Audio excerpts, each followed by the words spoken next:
আসসালামু আলাইকুম প্রিয় বন্ধুরা, ওয়েলকাম করছি আবার একটা নতুন ভিডিওতে। আজকের ভিডিওটা আসলে সাধারণ ভবিষ্যৎ তহবিল নিয়ে।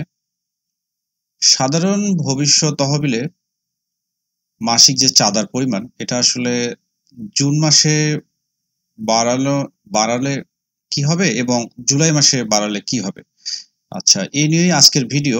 তো এখানে আমি ছোট্ট করে একটা পরিসংখ্যান তুলে ধরেছি। ধরুন একজন ১,০০০ টাকা করে তার বছরে ১২,০০০ টাকা জমা হয়েছে।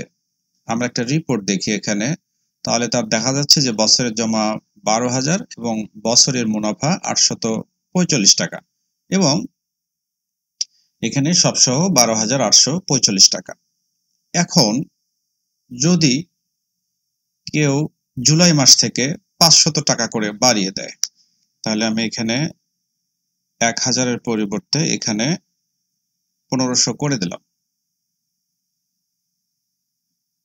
তাহলে আমরা একটু রিপোর্ট দেখে নেই।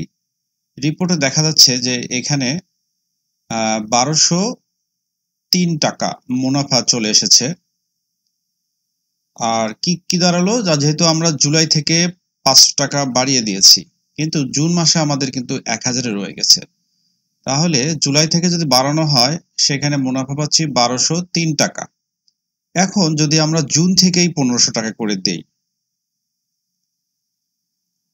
তাহলে এখানে কি দাঁড়ায় দেখুন, ১২৬৮ টাকা।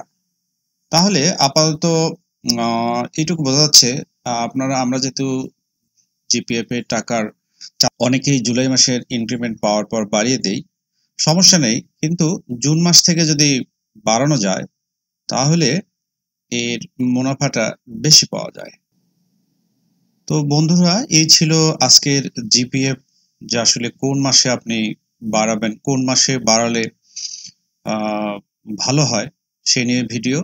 তো আমার মতামত, যদি বাড়াতে হয় তাহলে জুন মাস থেকেই বাড়ানো দরকার, তাহলে পরিপূর্ণ মুনাফাটা পাওয়া যায়।